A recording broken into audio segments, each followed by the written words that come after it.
All right, guys, welcome to another edition of our Tuesday live streams. For those of you who have not been on in the past or are new to the Agent Investor Facebook group, we do these live streams every single Tuesday at 11 a.m. Eastern. So I try to prepare content based on the feedback that I get in the group, what types of questions I'm getting during the week, and what I feel can help propel all of the agents that follow me, follow the Facebook group to achieve financial freedom through investing in real estate. And for those of you who have been paying attention, we are the only brand out there, the Agent Investor brand, that is focused on helping agents achieve financial freedom through investing in real estate. If you're new to the group, my name is Tom Caffarella. I'm the owner of the group, the owner of the brand. And, I was a real estate agent, probably like all of you are today. I'm now a broker owner with over 350 agents in my real estate brokerage. But my main thing was when I started out as a real estate agent, my income was always up and down and up and down on what, I call today the real estate roller coaster. And it wasn't until I started investing in real estate that my, financial picture changed. I got into real estate for financial freedom, but I didn't get that until I actually started investing in real estate. And fast forward 15 years, I've fixed and flipped over 1,200 homes, have built an over 300 unit rental property portfolio, and building a couple hundred apartment units for passive income, have raised nearly $20 million of money to put into our apartment deals. And in general, just have been kind of screaming from the top of my lungs that while sales will make you a living, investing will make you wealthy. We definitely don't advocate at Agent Investor to stop being an agent. In fact, again, I'm a broker owner. I love sales. I think sales are a great thing, but I strongly encourage every agent to make sure that they're at least doing some investing. Okay, so every Tuesday at 11, we do a different topic. Today's topic, and what I'm going to share with everybody today, is our deal analysis system, our deal analysis process that we have within our company. Before I get into the actual process, I want to just talk really quickly about why we have systems and why we have processes. At the end of the day, in order to have a thriving business, in order to be able to leverage yourself, to make the most amount of money that you can, and to have a business and not just a high-paying job, you need systems in your business that you follow, the same each and every time. At the end of the day, you want predictable results in your business. And the only way that you can get there is by having processes, is by having systems. And by having a system, if you follow it, you're going to get predictable results. But having systems also allows you to hire other people into your business in order to be able to get more of your time back so that you can spend time on the 20% of things that produce 80% of the results. It's how everybody who's ever built a significant business or achieved financial freedom has done it. And when I first started this deal analysis process, this process that I'm going to share with you today is something that I first followed myself. Okay, this is what I did myself when I was analyzing whether something was a good deal. I eventually had a virtual assistant take over this process and eventually hired a full-time US-based person. Now, this deal analysis system that I'm going to share with you today, if you're an Inner Circle member, we will actually do all of this work for you. So while I think it's great to know how to analyze deals on your own, if you are an Inner Circle member, we will actually do all of this work for you. So if you're an Inner Circle member, you never have to say ever again, gee, I wonder if this is a good deal or not, because our team will actually do this work for you and we'll have a conversation with you on whether or not we believe it's a good deal. Okay. So multiple people that are in the Inner Circle program submit deals to us each and every week. We have a 24-hour turnaround time where we will shoot back to you what we think the value of the property is, what we think it will be worth fixed up, whether or not we think it's a good opportunity.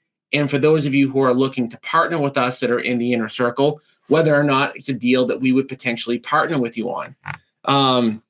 So if you have not yet set up a time to talk about joining the inner circle, you can do that at any point at www.agentinvestorinnercircle.com. Once you click that link at www.agentinvestorinnercircle.com, you will see my calendar and you'll be able to pick a day and a time for us to talk. We use that time to give you a free strategy session to talk about how we can actually help you. And then we'll spend a little bit of time talking about whether or not the inner circle is a good fit for both parties. We get multiple people that sign up for these calls every single week. And if you're interested, again, www.agentinvestorinnercircle.com.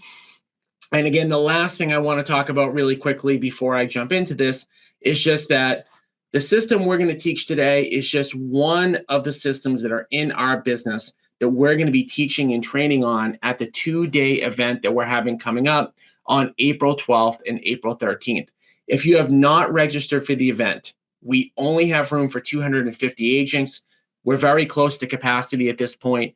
If you have not registered, please go to www.agentinvestorevent.com.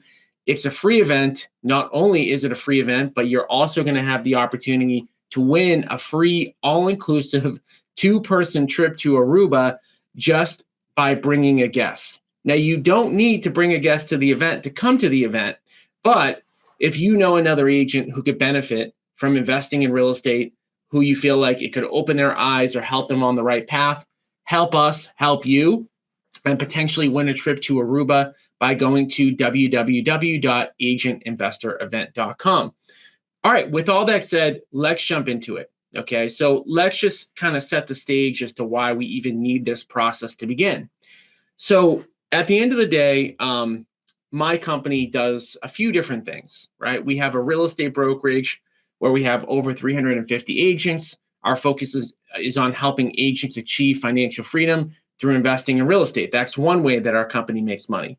Second way that our company makes money is by owning passive income assets, like the apartment buildings that we own, like the small multifamilies that we own. But the third way that we make money, and probably the way that most people kind of know about us, is through our company, Ocean City Development, that fixes and flips and wholesales properties. Okay. In order to have a successful fix and flip and wholesale type operation, one of the most important things that you need to be able to do is to actually analyze whether or not a property is a good deal, right? If you don't know whether something's a good deal, or you make the unfortunate miscalculation, you run the risk of losing money, right? And I see this all the time where somebody will bring a deal to me and they will be ultra aggressive, or maybe, half, glass half fullish on the number that the property is going to sell for, or what we call the after repair value. And it's very easy to make a mistake on the after repair value in our market. Okay. So I know that Agent Investor is a national brand, but I do all of my business in New England. It's a lot easier to calculate the after repair value in an area in the United States where maybe the entire subdivision is all the same type of house, right? There are areas in the country where you could go and you could have a property that you're analyzing, and you could find 2 or 3 or 4 single family properties that sold in that area in the last 6 months that have the exact same specifications. But that's not New England, and that's not most of the United States. In fact, New England has probably the hardest properties to comp, right? Because New England started being developed in the 1600s. Think about that for a second, right? So there's a big difference. If you're in a town like Salem, Massachusetts, my brother-in-law lives in Salem, Massachusetts. His house was built in the 1700s. It's a lot harder to find a comp on a street that has a house built in the 1600s, the 1700s, the 1800s, the 1900s. Think about how different those time periods are, the styles were, the perception of the buyer buying the property. So we really need to get very good and have a system in order to calculate the after repair value in the New England area, or else we're going to make a mistake. And like I said, the biggest mistake that people tend to make is they tend to justify a deal based on a comp that they find that you could kind of make a little bit of an argument that it might be the right comp, but it's an aggressive comp and it's really a better comp. It's a better house than what your subject property is, but you can kind of justify a purchase because it's easy to make a mistake, like I said, especially again in New England. So our purpose today is to help you avoid making those mistakes because, as Warren Buffett says, the first rule of investing is to not lose money. The second rule is to repeat the first rule, right? Just never lose money. That's the most important thing when it comes to investing, is not to try to make a bunch of money, but to prevent loss, because loss can really damage you big time. Okay. So I have what I've created. So this deal analysis process that I have hit up here on the screen is something that I created. This was a process. This was a system that I created. It's a system that I followed. It's also a system that my virtual assistants followed. And it's now a process that now my full-time American staff member follows. So I have to turn my screen a little bit. You guys are going to probably not see my face quite as much because I need to make sure I'm looking at the actual document that I have up on the board. But I'm going to run you guys through this as much as possible. And I do also want to just say really quickly that we are live. I am available to answer live questions at any point during this process. So don't ever feel like you can't ask a question. I am monitoring the comment section in the Agent Investor Facebook group. So if you want to ask a question, all that I ask is that you go into the Agent Investor Facebook group and watch this video and ask questions within the actual group itself, okay? You may be paying attention to this on my personal page or my LinkedIn or my Twitter or my YouTube channel. If you want to ask a question, please go into the Agent Investor Facebook group, and that's where I can answer the questions. So with that being said, Amanda said the screen is super fuzzy. It's clear as day to me, and I'm trying to see how I can make it a little bit better for you all. Making it bigger doesn't seem to help very much. What I'm going to do, and I apologize for this, but I am going to just drop this PDF into the Agent Investor Facebook group if I can. Let me see if that's a possibility.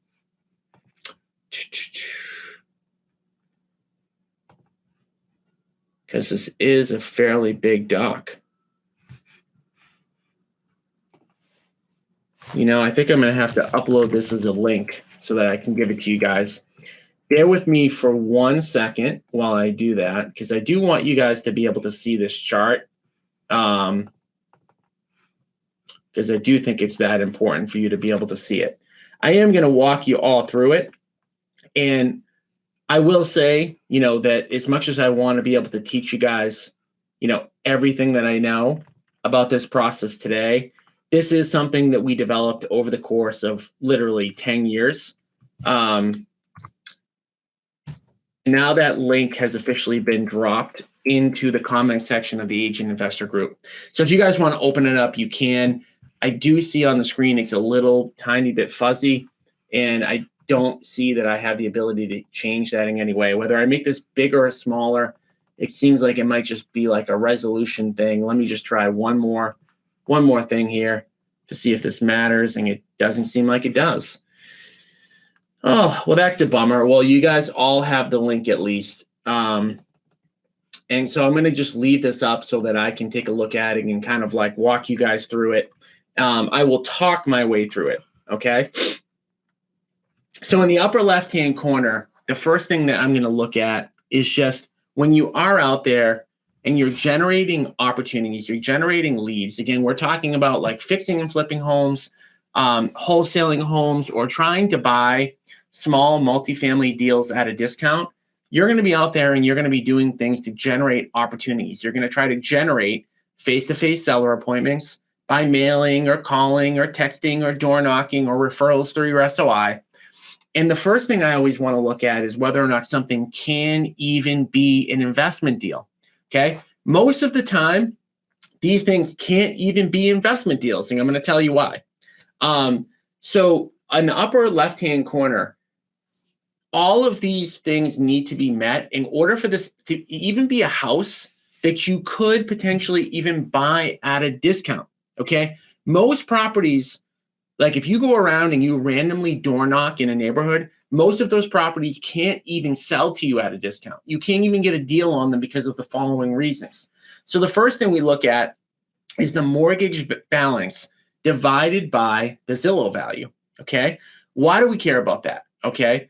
We care because if somebody doesn't have enough equity in their home to sell to you at a little bit of a discount, you're dead in the water. Like you wasted your time knocking on that door, mailing that person, calling that person, if you're trying just to get an investment deal.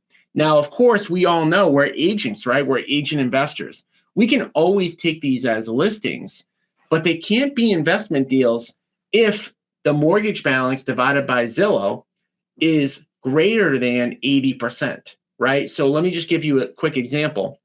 If the value of the home is $500,000, if the Zillow value is $500,000 and the mortgage balance is 400, 420, 430, the mortgage balance is too high. There's not enough equity in that deal to even consider that to be an investment deal. The second thing we look at is whether the home was built prior to 1980. And this is a more New England-based thing, but just so keep that in mind. It is very, very challenging. I can count on one hand out of the 1,200 investment deals I've done, I can count on one hand the amount of properties we bought that were built after 1980. Very, very rare to be able to get a deal on something that was built after 1980, okay? The third thing is it's very, very, very challenging to get a deal on a home that was purchased in the last 5 years. Like if somebody bought a home last year, they're probably not going to take a discount on it this year. The fourth thing that we look at is property history or prior pictures, right? So we look to see whether or not the property is in good condition or not. We look at the Google Street Scene. We try to look for prior pictures in property history in the MLS to see, hey, what does this property look like? Because again, if a property is an 8 out of 10 condition, a 9 out of 10 condition, a 10 out of 10 condition, the odds statistically that person is going to sell to you as an investment deal are very, very low. Okay. So are you guys with me so far? Just comment in the comment section that this stuff makes sense so far. I just want to make sure that we're on the right track so far. And then I'm going to go into how we analyze different types of properties. So do me a favor, type into the comment section, is this stuff making sense so far? All right, I'm starting to get the thumbs up. I appreciate that so far. So the second thing we're going to look at and talk about is just that we can't analyze every single deal the same way. We can't get an ARV for different types of properties in the same way. There is a big, big difference between how I analyze a small multifamily, a single family, a condo, or a townhouse. So let me just start out with the easy ones for right now. Condos and townhouses. They're on the right-hand side of the upper hand of this screen. So let's talk about condos for a second. Condos are a lot easier to comp, right? And if you look at the screen, right, the first thing we're going to try to do when we're seeing the after repair value of a condo in a condo association is we're going to look first and foremost to find another condo in that condo association. Sounds really easy, right? It is really easy. Condos that are in condo complexes are very, very easy to comp. So I am going to look if there's 50 condos in a condo complex or 100 or 20. The only thing I'm really going to look at is a condo in that condo complex. I am not going to try to use a condo in another condo complex because condo complexes can be very different one for another, right? The amenities that they have, the locations, the rules, everything. So condos are really easy. We're going to look for a condo in that condo complex. And I am willing to go back further in time than I normally would on a condo in a condo complex because I need a condo in that condo complex in order to do that comp. Meaning that typically I may only go back 6 to 9 months in time for a condo on a single family, but I might even be willing to go back 2 years on a condo in a condo complex because that is going to be much more of a apples to apples comp. And I should say this right now. What are we looking to do with all of this stuff? We're looking to find an apples to apples comp. And where people screw up commonly are that they're comparing apples and oranges, right? It's really easy to say, oh, there's a comp in this condo complex for 250, but there's another one in another condo complex that seems similar for 280, and then you use the 280 comp to justify a purchase that doesn't really make sense. Okay, so condos and condo complexes and townhouses are very similar in that nature. Like, it's easy to find that comp. You need to use that comp. You need to use the same townhouse in the row of townhouses. You need to use the same condo in a condo complex. So that's really simple. So that's why I kind of like started with those. So the second thing I'm going to look at really quickly is single families. So there is something up there that you guys are going to see with the single families that I'm always going to look at. That's kind of, you have, this is an area specific type of thing. But in certain areas, single families are worth much more when you tear them down and you build up. It's very challenging to do this really well when you're buying in a lot of different areas like we do, which is one of the reasons why we had this system in place, right? So if you were going to look, as an example, in New England, in a town like Lexington, and you try to comp a property that's a 1,300 square foot ranch, what you're going to see is that it's very, very challenging to buy that property at enough of a discount and actually make money. And what you'll see is that a bunch of investors are going to pay what appears to be close to market value for that ranch because they're actually going to tear it down and they're going to build on it. So the first thing that we look at, the first step that we look at on any single family is this an area that's a knockdown area? And it's also true in the city as well. So say, for example, you find a single family in an area that has a lot of condos in the city, like a South Boston. We're going to look and we're going to say, can you tear that thing down? Can you put up two condo units? Can you put up 3 condo units? Okay. So that's the first thing that we look at. In most cases, most of the time when we analyze a single family, that checkbox that we're looking at is not relevant, meaning that most of the time, the highest and best use for that property is not to tear it down. But we always have to look to make sure that we don't miss something, okay? The second thing that we look at is we look at our cheat sheet. And we want to find out, so this is not just to get the after repair value, but the calculating offer.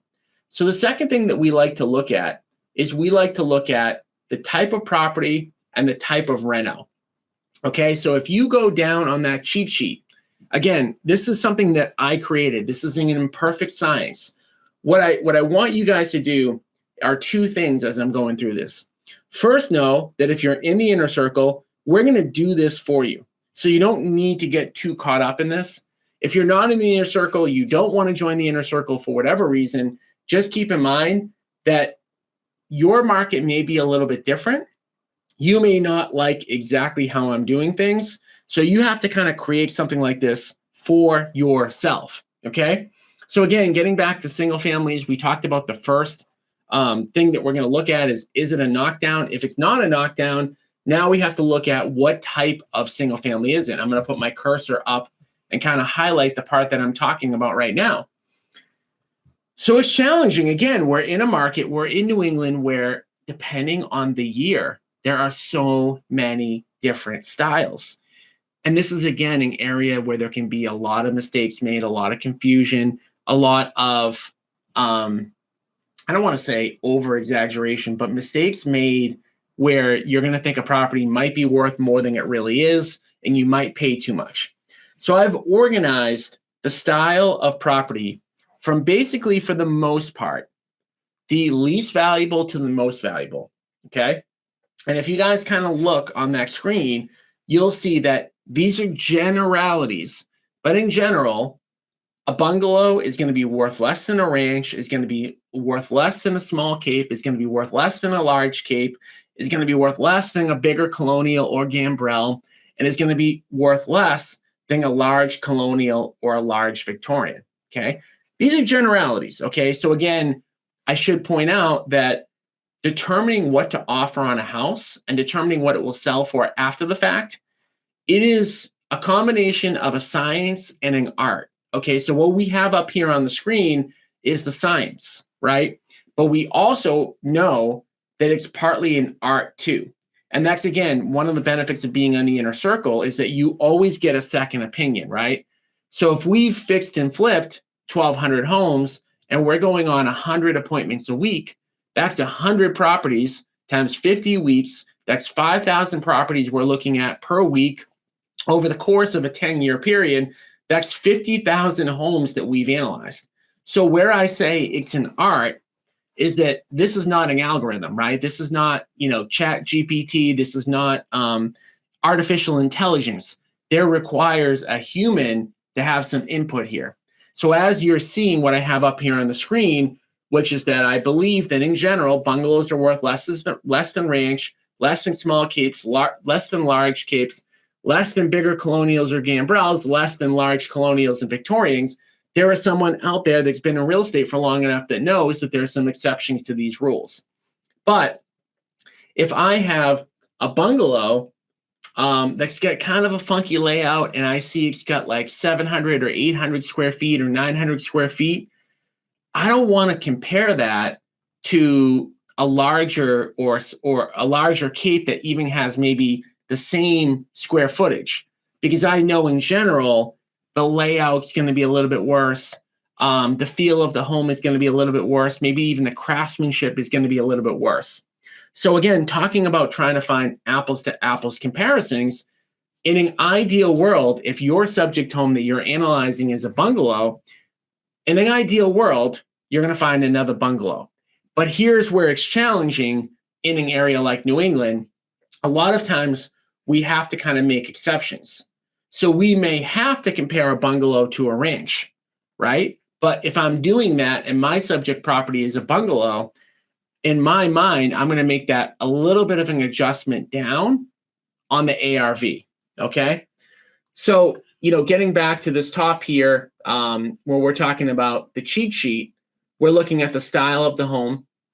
And then with the apples to apples comparison, as we go down to E and F and G and H and I and J, in an ideal world, E, F, G, H, I, and J are all going to be the ideal thing. I'm going to talk about the ideal and what's reality, right? In an ideal world, we're always going to compare in F the same bed count, right? We're always going to compare the same bath count. We're always going to compare the same year built. We're always going to compare the same square footage. We're always going to get a radius of maybe a quarter mile or less. So where this is a little bit of an art, and I'm going to talk you guys through this, is that you're almost always in New England going to have to make exceptions. And even in other parts of the country, a lot of times, these exceptions are always going to be true. So I'm going to give you guys just some examples. I'm going to talk about F, G, H, I, and J really quick. So let's talk about bed count, right? The less the amount of beds, the less you can have a variance. And I didn't say that very well. I didn't say that very eloquently. So let me walk you through it. If you have a 1-bedroom home, you can never compare it to a 2-bedroom. If you have a 2-bedroom home, you can never compare it to a 3-bedroom. If you have a 3-bedroom home, you can maybe kind of make an exception to compare it to a 4-bedroom. If you have a 4-bedroom home, you're probably fine comparing it to a 5-bedroom. If you have a 5-bedroom home, you can definitely compare it to a 6-bedroom. If you have a 6-bedroom home, you can definitely compare it to a 7-bedroom. So the more bedrooms that your subject property has, the more leeway there is to compare to something that's not the exact same bed count. So the rules are pretty simple. If you have 0 beds, it needs to be compared to a 0 bed. If you have a 1 bed, it needs to be compared to a 1 bed. A 2 bed needs to be compared to a 2 bed. A 3 bed can sometimes be compared to a 4 bed, but never a 2 bed. And a 4 bed can be compared to a 5. 5 can be compared to a 6, right? And once you start to get above like 5 beds, you start to get into it not mattering as much, right? Like I have 4 kids and we use 3 bedrooms in my house. right? We have 6 beds in my house, but we only use 3, right? So having a crazy amount of bedrooms usually doesn't matter. Let's talk about bath count for a second. So it's kind of the same premise as the bed count, where 1 bath needs to be compared to 1 bath or 1.5 baths. Now, I know that that's not ideal, right? You don't really want to compare a 1 bath house to a 1.5 bath house.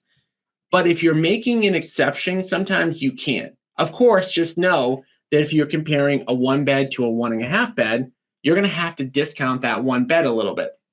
But I have the rules up here. So if you have a 1.5 bed, you can use anything from a 1 bed, a 1 bath to a 1.5 bath. A 2 bath can be compared to a 2 or a 2.5. A 2.5 bath can be compared to a 2 or a 3.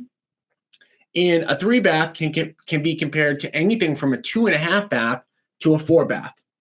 I know I went through that quick, but just the premise is the same, right? Where you have to think in your head, like once you get to a 2.5 bath count, half baths or another full bath, it matters a lot less. Why I'm saying this, like, of course, like the rule is going to say, if you want a perfect analysis, why not compare the exact beds, the exact baths? And what I'm telling you is that in most cases, it can't be that precise because a lot of the homes are started in different periods. Hey everyone, this is Tom Caffarella. I want to quickly interrupt the podcast to, number one, thank all of my loyal listeners of the Agent Investor podcast and tell you guys really quickly about an exciting event we have coming up. It's a 2-day event. It's called the Passive Income Real Estate Investor Event that you can find out more details at passiveincomeevent.com. We're going to be doing a 2-day training session teaching all of the agents and all of the investors at the event on how to achieve financial freedom through real estate. If you're like me and your goal is to not work 80, 100 hours a week, grinding, selling real estate, flipping homes, definitely check out this event. We're going to teach you how to build a passive income portfolio so that you can retire, so that you can work when you want, how you want, and ultimately achieve financial freedom. So again, go to passiveincomeevent.com for more details, and we look forward to seeing you at the upcoming event. All right, so let's talk about year built. Year built can be a big one around here, can be a real big one. So it goes without saying that most of the time, a newer home is going to be worth more money, most of the time. But we all know there are some exceptions to these rules in certain areas where some of the older homes can be some of the better homes. So what do we do knowing that there's no hard and fast rule? Like I live in the town of Melrose. You guys probably see my Melrose sweatshirt. And the home I live in is 1880, built in 1880. In that town, people actually want the 1880 home. It's kind of a funny thing. So what do you do? Like, what do you do if you're not really sure? And the answer is you want to compare stuff to the same time frame. And so I broke it up into 3 different time frames. I have 1600 to 1850, right? Which I define as, antique-ish older homes, right? These are the homes that they're very old, right? There can be some appeal to these houses. There are buyers that like these type of houses. But what you can't do, I don't care how nice you make a house, you cannot compare a house that was built in 1700 to a house that was built in 1980. So this is a pretty much as close to a rule as you can get. You need to compare the time frames. And I have a really wide time frame here that I like to use. Again, 1600 to 1850, that's a certain type of buyer, right? Some buyers are just not going to buy homes that old. Some buyers are going to really not want them. So you have to compare them. The next year built I have, it's another wide range, which is 1850 to 1980. In the New England area, I would call that like the vast majority of homes. 1850, 1900, 1910, 1920, 1950, 1960. And I know that this is a really wide range, but I found in general that if you renovate a 1910 home and you do a really good job on it, in general, it's not going to sell more than if you renovate a 1950 home and make it really nice. Okay. So again, we need to have rules that we can follow. This isn't in perfect science, but this is me doing the best that I can. And then I also make another rule which says 1980 or newer. Okay, 1980 or newer. I know 1980. I was born in 82, right? I'm 40. And I know for me, 1982 doesn't seem that old, but it was 40 years ago at this point. But I do think in general, 40 years ago is when I start to look at homes and say, oh, it's kind of a newer home for New England. Okay. Again, if you're not in New England, you have to make these own rules for yourself based on what the buyers in your market perceive.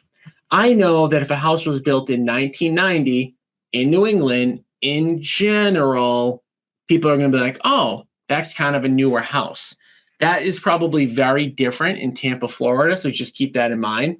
Again, I want you guys to get a high level overview to think this is not for you to copy what I'm doing. I have no issue with you copying what I'm doing, but you want to make these rules for yourself. Okay. So, and then square footage. Square footage is something that we have to keep a pretty, narrow window on. And I like to compare properties that are single families within 10% of each other. Okay. So if a property is a 2,000 square foot house, I want to find a comp that's 1,800 to 2,200. Now, keep in mind, not all 2,000 square foot houses are the same. But in general, I want plus or minus 10%. Now, before I continue to go on, I just want to do check in the comment section to see if anybody has any questions on anything we've covered so far. Again, if you're somewhere outside of the agent investor group, you've got to be inside the agent investor group to ask the questions in the comment section. It's okay to tune in, but you won't be able to ask questions unless you're inside the agent investor Facebook group. So I'm just going to stop here just for a second. If you can give me some feedback, again, either this is making sense or you have a question, please type something into the comment section. And while I'm doing that and while I'm saying that, again, I just want to make sure that each and every person had the opportunity to register for our upcoming 2-day event at www.agentinvestorevent.com. I can't stress enough, this is one of the systems we're going to be talking about at the event in more detail. We're going to be going through all of the systems that we use in our business in order to become successful agent investors. If you like what we're talking about today, we're getting into the nitty-gritty a little bit. A lot of times when I teach and I train, I talk a little bit more high level. I'm not going into the system itself as much. If you like what we're talking about today, the 2-day event that we have coming up on April 12th and April 13th is going to be much, much more of this. Okay. So keep in mind that, the upcoming event on the 12th and the 13th, it's going to be less like why you should be an investor. It's going to be less why it's important. It's going to be more about the nitty gritty on the how-tos. So again, if you haven't registered yet, go to www.agentinvestorevent.com. And I am going to say again, as I said in the beginning of this presentation, you need to be registered for it ASAP because there's only 250 agents that can fit in the room. Even if you're with my company, you need to register because we're letting the first 200 people that register come. And again, make sure that you guys bring a guest and all that kind of stuff. So I don't see any questions popping in. So I'm going to continue on. So the next thing I want to talk about is radius. Okay. This is where Zillow and Trulia and these companies tend to kind of make their biggest mistakes is in the radius. And this is why, not to go too much on a tangent, why I don't love artificial intelligence or ChatGPT or stuff like that, because again, you can make as many rules as you want for this stuff, but at the end of the day, if you're going to run comps, you need a human to do it. You need a human, or else we should just use Zillow. And by the way, I love Zillow. I think Zillow is a great tool, a great product. is just not a great product to tell you the exact value of your home. It's a good 10-second estimator. If you only have 10 seconds to figure out the ARV of a property, Zillow is the only way you can get close. But if you're actually going to buy a home and make a purchasing decision, the Zestimate is just one small data point to look at, but it's just one small data point. And again, where Zillow and the Zestimate can get screwed up is letter J, which is the radius. Okay, so Zillow is going to run like a formula, and I've seen Zillow pulling comps from 2 miles away, 3 miles away. I've seen Zillow pulling comps from other cities, other towns. So what we want to do when we're starting and comping a property is we want to start off small when we're looking at a radius. And in an ideal world, like 1/4 of a mile or less is ideal. 1/4 of a mile or less means we're going to be in the same neighborhood, right? If you can walk there within 2 or 3 minutes, you're in the same neighborhood, okay? Now, the further you go out from that 0.25 radius, the more challenges you could have, okay? So I start off with 0.25, 0.35, 1/4 of a mile, 1/3 of a mile, hoping that there's a comp in that radius. Sometimes there is, and if there is, I'm very happy. Sometimes we have to go further out. Now, we have to go further out in a lot of cases when the location is more rural. So for example, if you're running a condo in a condo complex or a condo in the city, you're not going to have to go out a mile. You're not going to have to go out a 1/2 of a mile. If you go out a mile in the city of Boston looking at condos, you're going to have 100 comps to choose from. And you're going to be in vastly different neighborhoods if you go a mile out. However, and I'm sorry to make this too much about New England because I'm here, but if you're in a more rural area, like if you're in a Newbury or if you're in, some parts of New Hampshire, you may have to go out a full mile to get a comp, okay? So the whole premise with looking and finding apples to apples is start small on the radius, go out if needed, okay? And it does matter in general what type of property you're comping. If you're comping a condo, you can only go like 1/10 of a mile to 1/4 of a mile. Whereas like if you're in a rural area, you might have to go out a 1/2 a mile or a full mile, but be very careful about how far you go out, okay? So I've talked so far about how we kind of like look at these properties. The next thing I want to look at is E, and I want to talk about data points. And this is where, again, this is an art, not fully a science, because I want to look at multiple data points. Data points tell me things, okay? And when I'm looking to say, what's the after repair value? What's the property worth? I want to gather a lot of different pieces of information, and I'm going to take all of that information together to basically give me evidence of what the most likely selling price of that property is. I look at all of these data points. I look at the comps, but I also look at this other stuff, okay? I'm going to look at prior MLS history, okay? The absolute best comp for a property ever is itself. I'm going to say that again. The best comp for a property is itself. How I use that is I look and I say, well, this property sold 3 years ago for $300,000. What does that tell me about the value of that property today? And this is just going to be a very simple statement, but it's a valuable statement. I know that if a property sold in 2020 for $300,000, it's worth more today.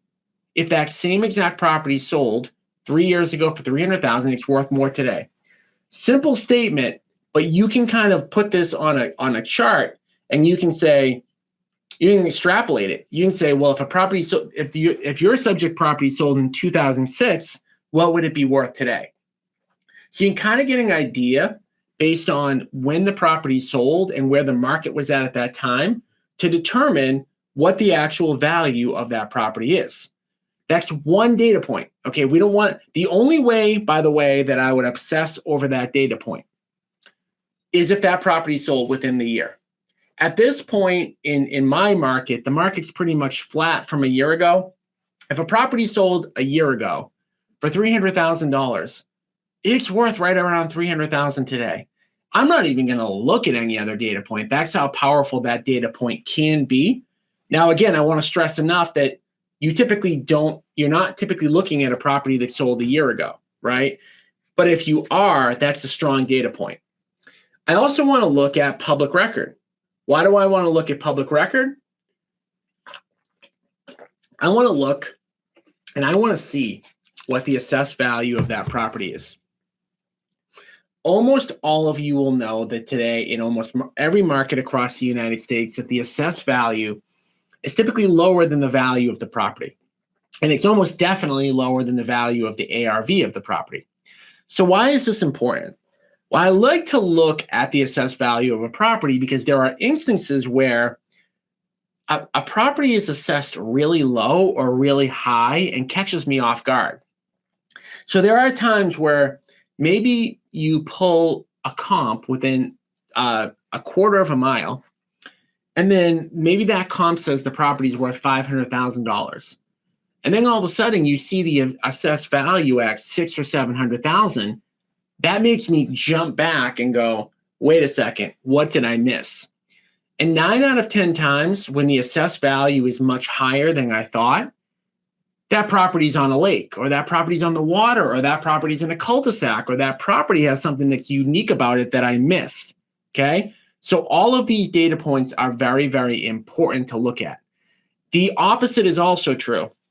There are times where I run a comp of a property, and I think that the comp says the property should be worth $300,000, and then I look, and the assessed value says it's worth $150,000. And I'm exaggerating to prove a point here. And when I see the assessed value that low, I go, ooh, what did I miss? And again, 9 out of 10 times, I look, and maybe I look on Google Street Scene, or I look at something, and then I see that the property's in an industrial area, or the property's on a highway, or there's something really funky about the property, okay? So the next thing I want to look at is the Zestimate, okay? Zestimate's important.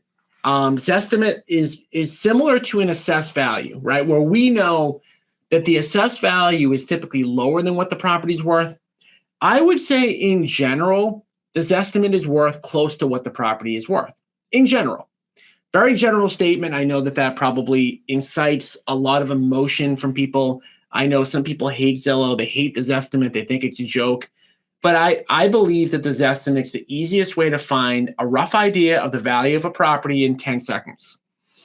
So when I see a Zestimate really high or really low, it's the same feeling I get on the assessed value where I say, wait, what did I miss? And again, maybe I missed something, okay? So all of these things being said, right, I just went over all the stuff in box 8. This is why it's definitely an art and not fully a science, because we have to use a lot of different data points. We have to look and say, hey, is there anything we potentially missed or should adjust or anything like that? So I've covered a lot. And I know that this document is pretty big. It's also probably somewhat confusing to people if they kind of look at it really quick. Again, I can't stress enough that, like, if you're in the inner circle, please take advantage of us doing these for you. And by the way, I will show you guys something. Like, what is the outcome of all of this stuff? Let me just show you the outcome of, like, when we actually, like, run one of these.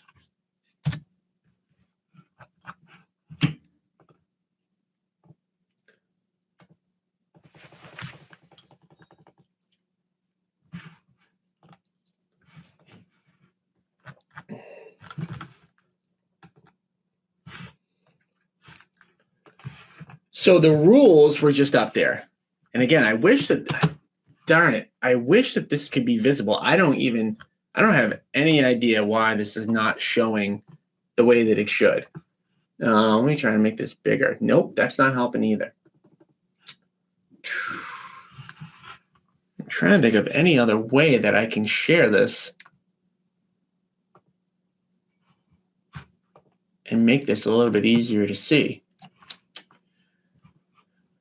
Oh, well, I don't think that's going to work. But the outcome of all of this is that we give each and every one of you one of these analysis sheets, which basically shows like what we think the property's worth. It tells you what the Zillow value is. It tells you what the assessed value is. It tells you what the public record is. It gives you a map of the property.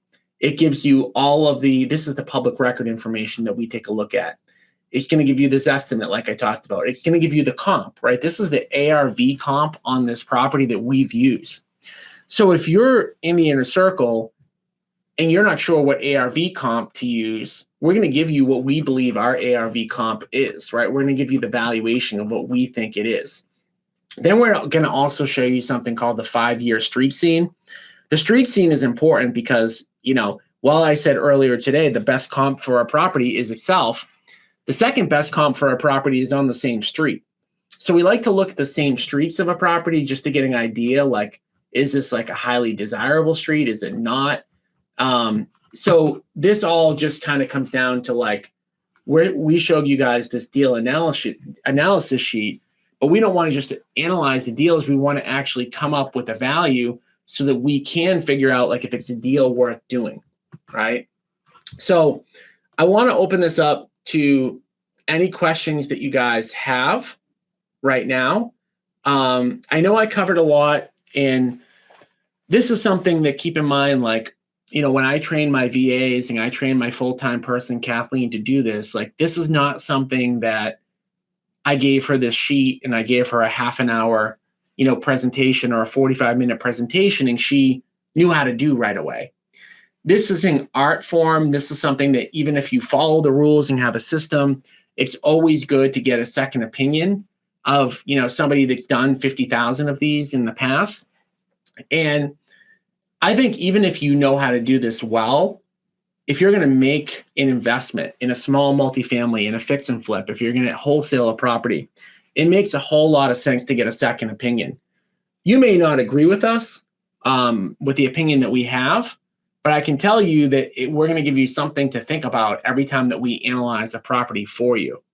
So that's completely free if you're in the inner circle. Again, if you haven't signed up for an inner circle call, go to www.agentinvestorinnercircle.com. And again, I'm just waiting to see if there are any questions that are coming in. Amanda said, who do we reach out to get help with this? There's actually a JOT form, Amanda, that we fill out. So all that you need to do, send me a DM on Facebook, and I'll send you the link. And the link, all you do is fill out the address of the property. And within 24 hours, we're actually going to shoot back to you all of this information. So we're going to give you all the information you need within 24 hours of you submitting a JOT form. So we have a standard process that we follow. All right, I'm looking at any other questions that are popping up, and I'm not seeing any. So again, last thing, for those of you, again, who haven't registered, just go to www.agentinvestorevent.com. There's much, much more of this. Again, if you found this to be valuable at all, this is what the 2-day event in April 12th and April 13th in Woburn is going to be about. It's about the systems that we use in our business. And like I said, like I've said this a million times in the past, if I look back to the 15 years that I've been in real estate, the biggest improvements that I've ever made are when I've gone to in-person events. And it's one thing to be live here for 45 or 50 minutes. Thomas did ask what the cost is. It's absolutely free. And that's the thing, right? So it's a free event. And even if you're not local, like if you're coming from another part of the country, I've gone to California, I've gone to Florida, I've gone to Ohio, right? Who the heck wants to go to Ohio?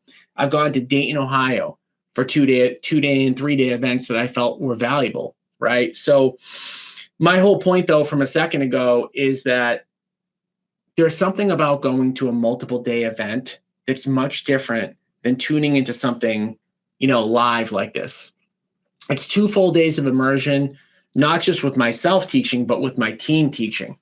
And there's something about just blocking everything else out and committing those 2 days.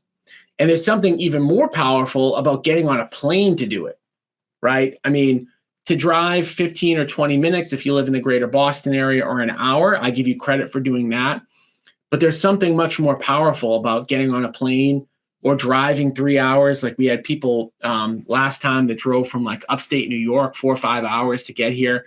I promise you it's going to be worth it. Like Thomas asked, like it's completely free. Not only, but we're actually going to be paying for your food. So we're going to be dropping a ton of money on it. We're highly invested in making sure that you guys get value out of the event. So, I just ask that if you guys are serious about taking, your investing business to the next level, make sure that you register. Again, sales will make you a living. Like you can earn, $50,000 to $250,000 as an agent. But is that going to get you to become financially free, right? Is that going to be able to get you $10,000, $20,000, $30,000 a month in passive income so that you can tell the clients that you hate, hey, you know what? I'm not going to work with you. Is it going to be able to get you to stop working nights and weekends, right? How many times on a Friday have you gotten a text from a client? Hey, I just saw a property that I want to look at Saturday at 8:00, right? That's cool. But you don't want to have to be a slave to your clients 24/7, 365. I know that's part of the gig of being an agent. And again, I don't discourage people from being agents, but get yourself into a position where at some point you can say, hey, you know what? Like I'm not going to work nights anymore. Or maybe I'm only going to work one weekend day. So I encourage you guys to register for that event. I appreciate the fact that you guys stayed on with me this long and we had almost no drop off the entire time. I hope that you guys found it valuable. And again, if you found it valuable, the 2-day event is going to be much, much more impactful. www.agentinvestorevent.com. And keep in mind, for every person that you bring, you get an entry to win a 2-day all-inclusive trip to Aruba for free. All the stuff is for free. So take advantage. Don't look a gift horse in the mouth and register today. All right, we'll be back next week with another live edition of our live stream. It's every Tuesday at 11 a.m. Eastern, and typically a couple of days before the live stream, I'll post what it's going to be about. Keep in mind, guys, I listen to your feedback. So if you have something that you want to make sure that I cover, be selfish. Put into the comment section now what you want me to cover, right? Because I don't always I can think what you guys need help with, but be selfish and tell me what you want. And I can do a training on pretty much every topic. So again, thank you guys. And I hope to see you at the 2-day event. Thanks again for listening to the Agent Investor Podcast. And especially thank you for sharing the show with other agents and reviewing the show on iTunes. Every time you share the show and leave a review, you are potentially changing someone's life. To get free weekly education, strategies, and to connect with other agent investors across the country, join our free Facebook group at agentinvestor.com. Again, that's agentinvestor.com.